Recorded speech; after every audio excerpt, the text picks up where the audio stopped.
Hello నమస్తే welcome to our channel. నేను సౌజన్య. Election results వచ్చిన తర్వాత రియల్ ఎస్టేట్ అనేది చాలా హైప్లోకి వెళ్ళబోతుంది. ప్రజెంట్ అయితే చాలా స్లోగా అవుతోంది అని చెప్పి టాక్ వినిపిస్తోంది. నిజంగానే ఎలక్షన్ రిజల్ట్స్ వచ్చిన తర్వాత అటు తెలంగాణలో కావచ్చు ఇటు ఆంధ్రలో కావచ్చు రియల్ ఎస్టేట్ అనేది పుంజుకోబోతుందా? ఈ అంశానికి సంబంధించి మరిన్ని విషయాలు మనతో షేర్ చేసుకోవడానికి ఈరోజు మనతో పాటు ఉన్నారు real estate expert Sanju Nayak ఉన్నారు. వారితో మాట్లాడదాం. హాయ్ అండి. Hello madam. నమస్తే. అంటే ప్రజెంట్ అయితే ఎలక్షన్స్ అవుతున్నాయి కాబట్టి ఎలక్షన్ కోడ్ వచ్చినప్పటి నుంచి కూడా కొంచెం రియల్ ఎస్టేట్ కొంచెం స్లోగా ఉంది. వన్స్ రిజల్ట్స్ వచ్చిన తర్వాత అయితే ఖచ్చితంగా రియల్ ఎస్టేట్ పుంజుకుంటుందని చెప్పి చాలా మంది అంటూ ఉన్నారు. ఇందులో వాస్తవం ఎంత ఉంది? ఇది జరిగేటువంటి అవకాశాలు నిజంగానే ఇప్పుడు ప్రజెంట్ రియల్ ఎస్టేట్ స్లోగా ఉందా? సో రియల్ ఎస్టేట్ గురించి లాస్ట్ 9 months నుంచి 6 months నుంచి ఒకటే నడుస్తుంది. ఏంటంటే ఎలక్షన్ తర్వాత రిజల్ట్ వచ్చిన తర్వాత రేట్స్ పెరుగుతాయి, ల్యాండ్ వాల్యూస్ పెరుగుతాయి, మార్కెట్ వాల్యూస్ పెరుగుతాయి అని చెప్పి చాలామంది చెప్తున్నారు. కానీ నిజంగా రేట్లు పెరుగుతాయా? పెరగడానికి ఛాన్సెస్ ఉందా? ఎందుకు పెరుగుతాయి? ఇవన్నీ కూడా మనం ఈ వీడియోలో డిస్కస్ చేద్దాం. సో ఎవరైతే చూసే వాళ్ళు ఉన్నారో వ్యూవర్స్కి కూడా నేను చిన్న రిక్వెస్ట్ ఏంటంటే వీడియో ఎండ్ వరకు చూసి ఒక డెసిషన్ తీసుకోండి. ఎందుకంటే వీడియో సగం చూసే మీరు ఒక నిర్ణయానికి రావద్దు. ఎందుకంటే చాలా ఇంపార్టెంట్ టాపిక్ ఇది, hot topic and trending topic కూడా ఇది. రియల్ ఎస్టేట్ అనేది ఒక నిజమైన స్థిరమైన ఆస్తి. ప్రతి ఒక్కరికి ఒక డ్రీమ్ ఉంటుంది, నాకంటూ ఒక సొంత ఇల్లు ఉండాలి, నాకంటూ ఒక ప్రాపర్టీ కొనుక్కోవాలని చెప్పేసి. సో కొనాలి అనుకున్న వ్యక్తి ఎప్పుడైనా సరే కానీ మార్కెట్ డల్ ఉన్నప్పుడు, స్లో ఉన్నప్పుడే కొనాలి. ఆ టైమే ఈ టైం.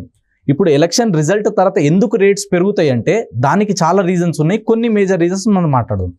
ఫస్ట్ ఇంపార్టెంట్ రీజన్, ఎలక్షన్కి ముందు లాస్ట్ ఒక 6 months 8 months నుంచి చూసుకుంటే మార్కెట్ వాల్యూ ఎక్కడ కూడా పెరగలేదు. రేట్స్ అనేది పెరగలేదు ఎక్కడ కూడా. సో రియల్ ఎస్టేట్ అనేది ఎప్పుడు కూడా ఏంటంటే స్టేబుల్ ఎక్కువ రోజులు ఉండదు, కొన్ని రోజులు ఉంటుంది, తర్వాత ఆటోమేటిక్గా లేస్తుంది.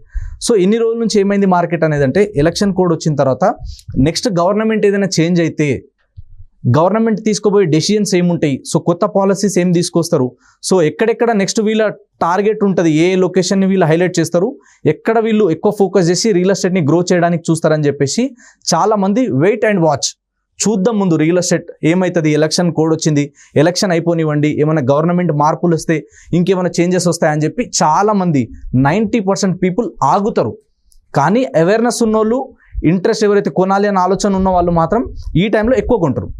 సో సెకండ్ది ఏంటంటే ఎందుకు పెరుగుతుంది అంటే ఇప్పుడు గతంలో వాళ్ళు 2021, 2022, 2023 వరకు చూసుకుంటే మనము ఇయర్లీ వన్స్ అనేది compulsory market value, land value అనేది కొంచెం పెరుగుతుంది.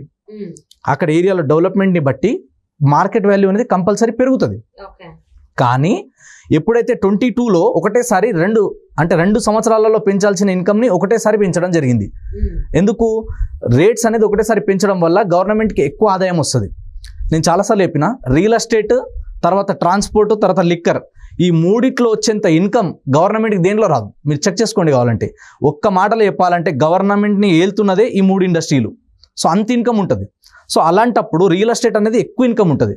సో దీంట్లో కూడా ఏంటంటే అన్ఆర్గనైజ్డ్గా చాలా ఎక్కువ జరుగుతాయని చెప్పేసి గవర్నమెంట్ కూడా ఏంటంటే దీనికి ఆర్గనైజ్డ్ వేలో తీసుకురావడానికి అన్ని కూడా సిస్టమేటిక్గా తీసుకొస్తుంది. రోజు రోజుకి రెరా చట్టం కావచ్చు, తర్వాత ధరణి అనే ఒక పోర్టల్ తీసుకొచ్చి మొత్తం డిజిటల్ చేయడం కావచ్చు, ఇలాంటి ఒక్కొక్క గవర్నమెంట్లో కొన్ని చేంజెస్ వస్తున్నాయి. సో దీన్ని బేస్ చేసుకొని ఏం చేసింది గవర్నమెంట్ అంటే మెల్లిమెల్లిగా ల్యాండ్ వాల్యూస్ అనేది పెంచుతూ పోయింది గవర్నమెంట్కి రెవెన్యూ జనరేట్ అవ్వాలంటే.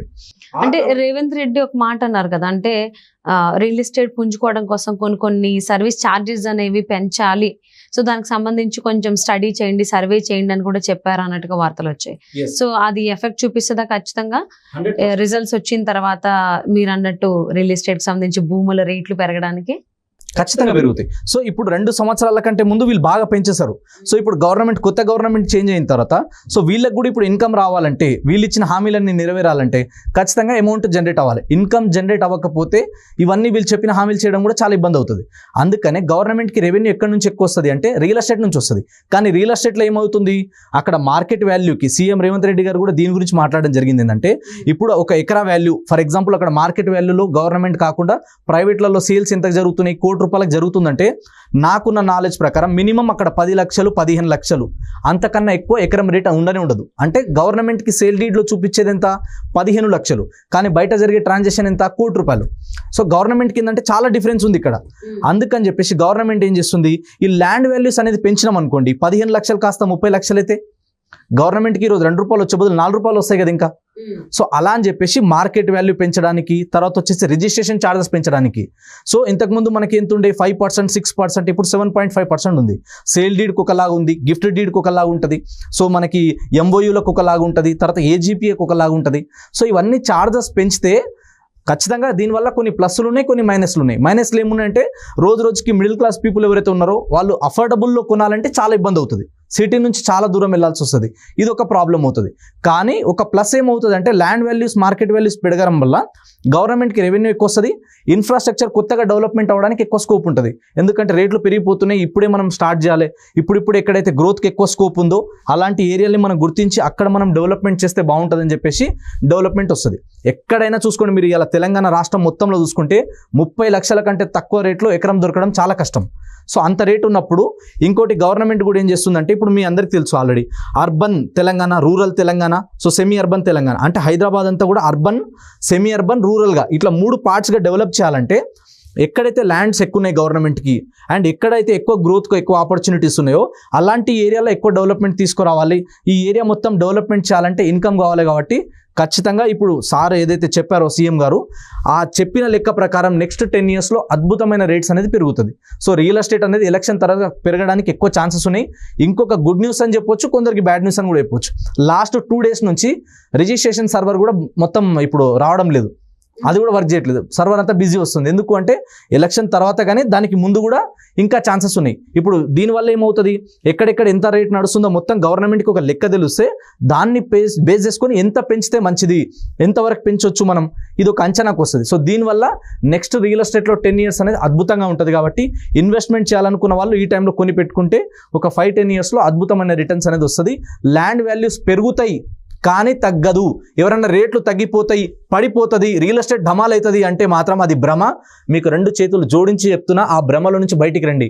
మళ్ళీ చెప్తున్నా, రియల్ ఎస్టేట్లో గవర్నమెంట్ 100 పెంచితే ప్రైవేట్ వాళ్ళు 500 పెంచుతారు. ఈరోజు వడ్డీ చక్రవడ్డీ మార్కెట్ 9 నెలల నుంచి లేదు. మళ్ళీ చెప్తున్నా, ఇదే స్టూడియోలో చెప్పినా మళ్ళీ చెప్తున్నా, వడ్డీ చక్రవడ్డీ కలిపి బిల్డర్లు, డెవలపర్లు, ఏజెంట్లు, మార్కెటింగ్ వాళ్ళు, ఛానల్ పార్ట్నర్స్ అన్నీ ఎవరి మీద నుంచి తీస్తారంటే కస్టమర్ దగ్గర నుంచే తీయాలి. కాబట్టి ల్యాండ్ కొన్నోళ్ళు ఇప్పుడు మీరు 1 కోటి రూపాయలకు కొన్నారు మేడం, 90 లక్షలకు అమ్ముతారా? అమ్మరు కదా, ఖచ్చితంగా రేట్ ఎక్కువ పెట్టి అమ్ముతారు కదా. కాబట్టి కొన్న వాళ్ళు ఇన్ని సంవత్సరాలు వాళ్ళ మెయింటెనెన్స్, వాళ్ళు పెట్టిన ఎఫర్ట్స్, వాళ్ళు పెట్టిన ఇన్వెస్ట్మెంట్, తీసుకొచ్చిన లోన్స్ ఇవన్నీ రికవరీ కావాలంటే మార్కెట్ పుంజుకున్నాక ఖచ్చితంగా రిటర్న్స్ వస్తాయి. కొన్ని సంవత్సరాలు ఏమవుతుంది, 3-4 years పెద్దగా పెరగవు, ఒకటే తర్వాత జంప్ అవుతుంది. రియల్ ఎస్టేట్కి ఉన్న బ్యూటీ అది. కాబట్టి రియల్ ఎస్టేట్లో ఇన్వెస్ట్మెంట్ చేసిన వాళ్ళకి కానీ, చేయాలనుకునే వాళ్ళకి కానీ మంచి టైము. ఇంకా చూద్దాంలే తగ్గిపోతాయి అనుకునే ఆ ఆలోచన ఉంటే మాత్రం దయచేసి అది రాంగ్. అది ఈరోజు నేను పేపర్లో ఆర్టికల్ చదివిన, హైదరాబాద్లో మినిమం ఎక్కడ తీసుకున్నా కూడా పర్ ఎస్ఎఫ్టీ కన్స్ట్రక్షన్లో తీసుకుంటే, అపార్ట్మెంట్ హై రేంజ్లలో ఎక్కడన్నా హై రేంజ్లో తీసుకుంటే 5,000 and above ఉందంట పర్ ఎస్ఎఫ్టీ. 5,000 కంటే బిలో దొరకడం చాలా కష్టం అంట. సో దీన్ని బట్టి మీరు అర్థం చేసుకోవచ్చు. సో రోజు రోజుకి ఇన్ఫ్రాస్ట్రక్చర్ డెవలప్మెంట్ అవుతుంది కాబట్టి ఇంకా రియల్ ఎస్టేట్లో అద్భుతమైన మార్పులు రాబోతున్నాయి.